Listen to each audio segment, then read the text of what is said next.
Tout d'abord, on est très heureux d'être ici. C'est un très beau pays. On va finir par bien le connaître puisque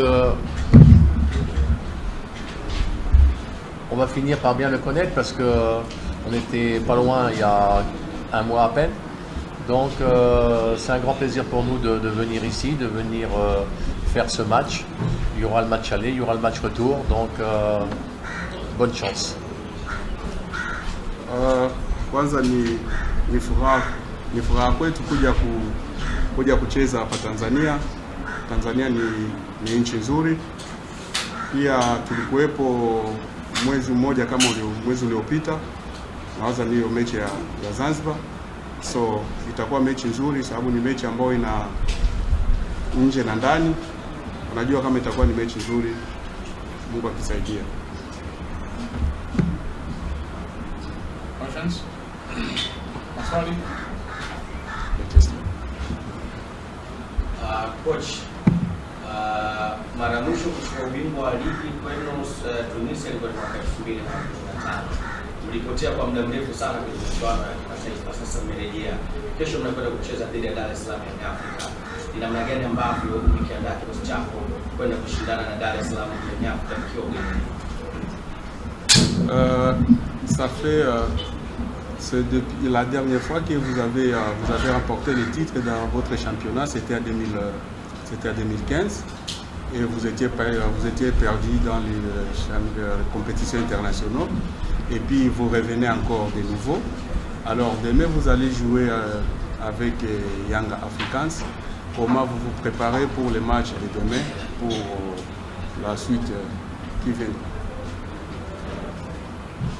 On se prépare dans les meilleures conditions possibles. On sait qu'il y aura un adversaire de très bon niveau, donc on le respecte beaucoup. Nous, on vient ici pour gagner le match, pour essayer de faire le maximum pour gagner le match se qualifier sur les 2 matchs. Donc en espérant faire un bon résultat ici, on travaille tranquillement, dans la sérénité, dans la confiance, mais on sait que l'adversaire est très solide, très costaud et on le respecte beaucoup. Tumekuja kupambana na mpinzani ambaye ni mpinzani mzuri. Yanga ni timu kubwa. Tumejiandaa kupata ushindi sababu ni mechi ambayo itakuwa na nje na ndani. So tunaiandaa mechi hii kiumakini kwa kujitolea sababu mpinzani wetu ni mzuri na pia ni bora. So lazima sisi tujiandae kutokana na mpinzani wetu jinsi alivyokuwa bora. Swali lingine?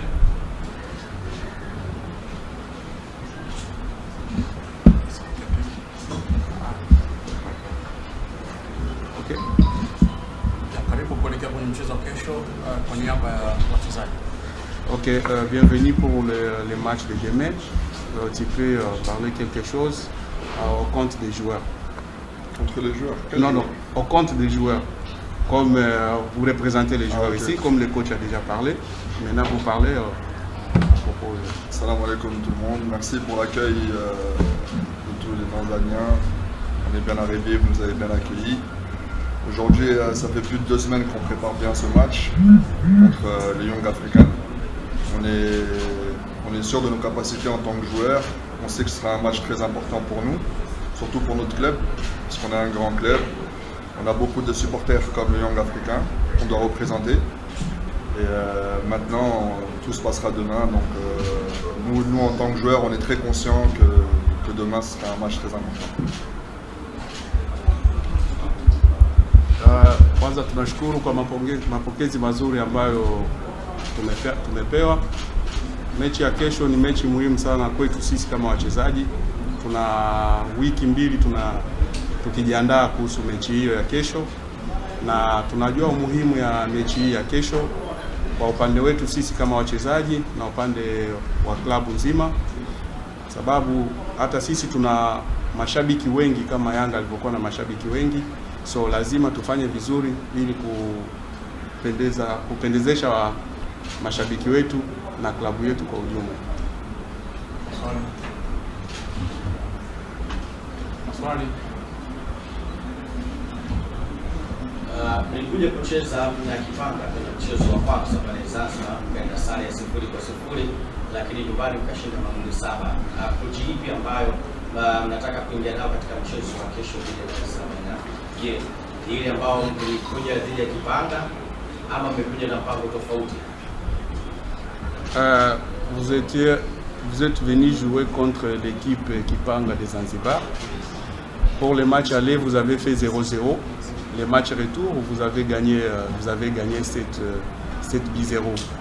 Alors, comment vous vous êtes préparé pour ces matchs-là, pour faire match nul, aller et retour 7-0?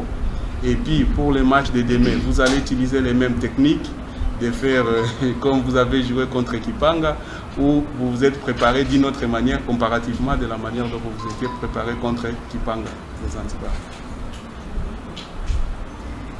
C'est sûr qu'au match aller, on a fait 0-0, mais on était venu à Zanzibar pour gagner, nous, de base.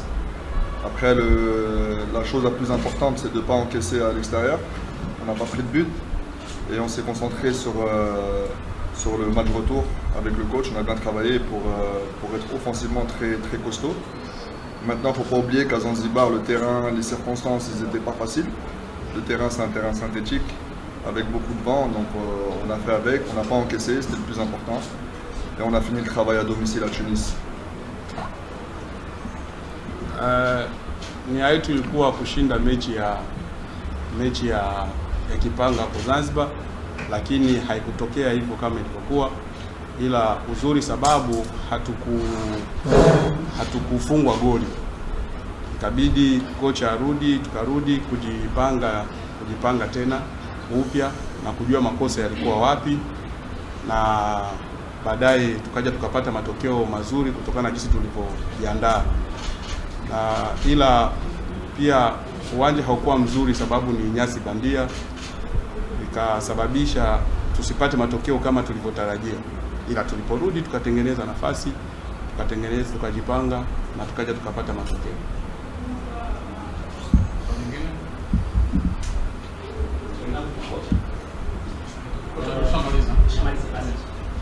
Ukiangalia takwimu za Yanga, unaenda kwa kocha na mchezaji. Kocha tumeshamaliza.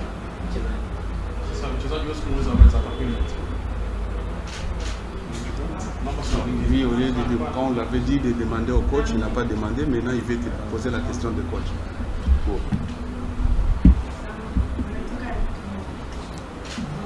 Ongeza sauti kidogo. Ongeza sauti.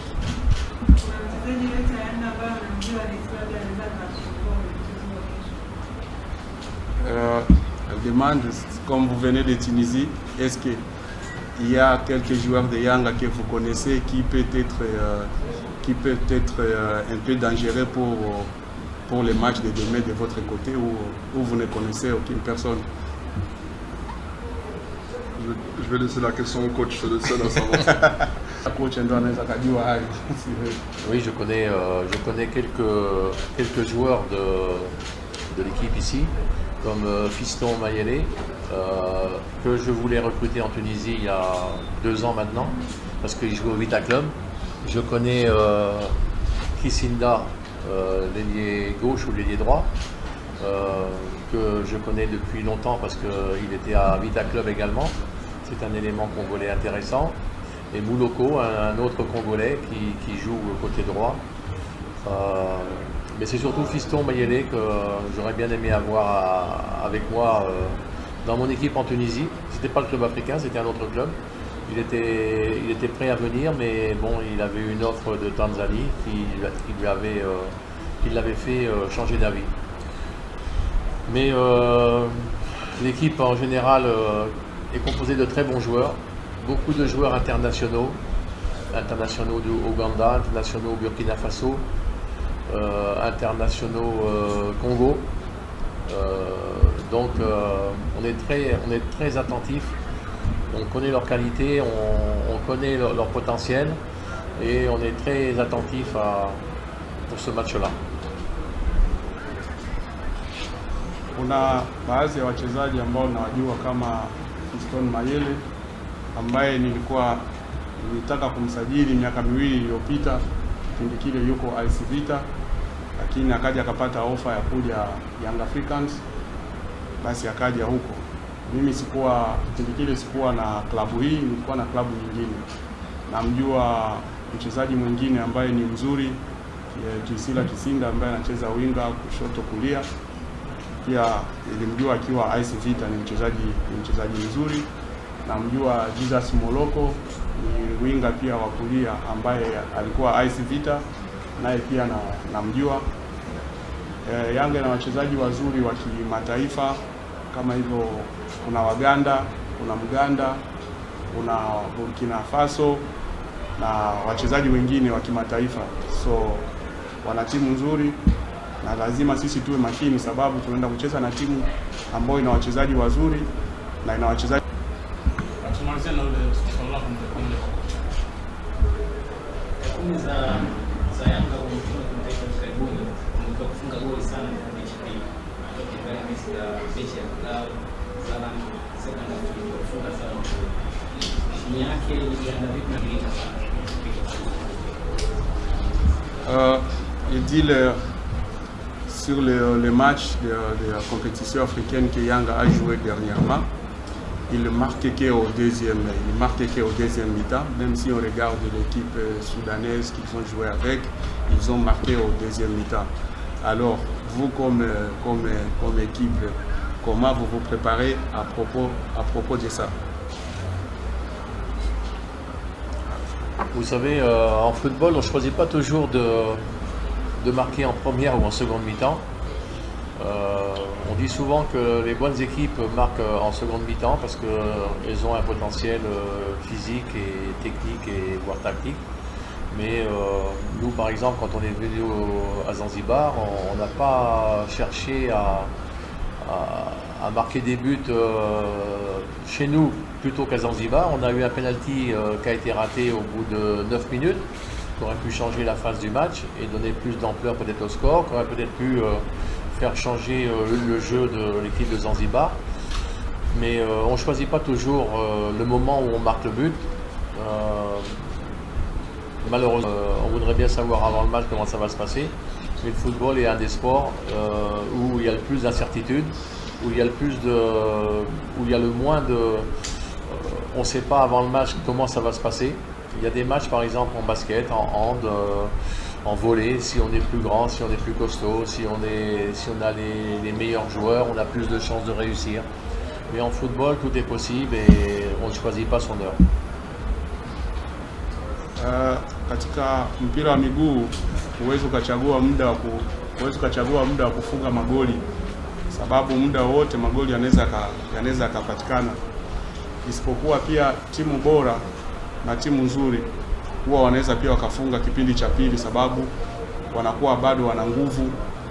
Kipindi cha kwanza wanatumia nguvu na kipindi cha pili pia wanatumia nguvu na wanakuja kupata goli. Kama kwa mfano mechi ambayo waliocheza Zanzibar, walikuwa wanataka washinde ama wapate magoli, lakini haikutokea hivyo. Dakika 9 wakapata penalti ambao wakaikosa, ikampa mpinzani wao nafasi ya kujiandaa zaidi. So mpira ni tofauti na basket ambao unaweza ukawa na wachezaji warefu, wenye nguvu, wenye mili na ndio unapata matokeo. Ama netball ambao inabidi uwe na wachezaji wenye nguvu au wenye mili ili upate matokeo, lakini mpira hauko hivyo. Mpira ni mchezo ambao inabidi kujiandaa vizuri na kujituma ili mpate matokeo. So muda wote matokeo yanaweza